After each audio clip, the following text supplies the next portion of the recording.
நீ என்னவாக வேண்டும் என்று நினைக்கிறாயோ அதுவாக ஆயிடும்ல. அந்த பொண்ணு அங்கேருந்து வந்துச்சு, mister Kalimurthy, this is not a game of chance, this is a game of skill. இது வந்து சீட்டு பிடிக்க போட்டு எடுக்கிற விளையாட்டு இல்லடா, திறமையை முடிவு பண்றது. உனக்கு தைரியம் இருந்தாவா திரும்ப சொல்லலாம். ஒத்துக்கிட்டேன். ஜட்ஜ் 10 ரவுண்டு கொடுத்துட்டாரு. திரும்ப ஈக்குவல் ஆயிடக்கூடாது, டை ஆயிடக்கூடாது.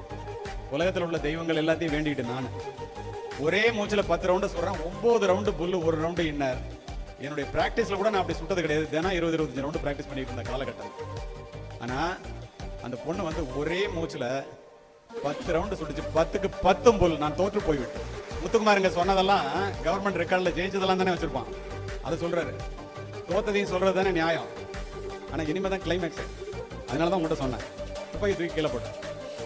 கோவத்தில் ரொம்ப உணர்ச்சி வசப்பட்டு தூக்கி போறான். அந்த பொண்ணு தொடச்சு கொடுத்துட்டு எனக்கு ஒரு சல்யூட் அடிச்சு பட்டு நான் எந்திரிச்சு, நீ ஜெயிச்சிட்டியம்மா, 4ல் உனக்கு சல்யூட் அடிக்கணும். நான் சல்யூட் அடிச்சு பொண்ணு என்ன தெரியுமா சொன்னிச்சு, கலிமூர்த்தி அவர்களே, என்னிடம் தோற்றதற்காக எப்படி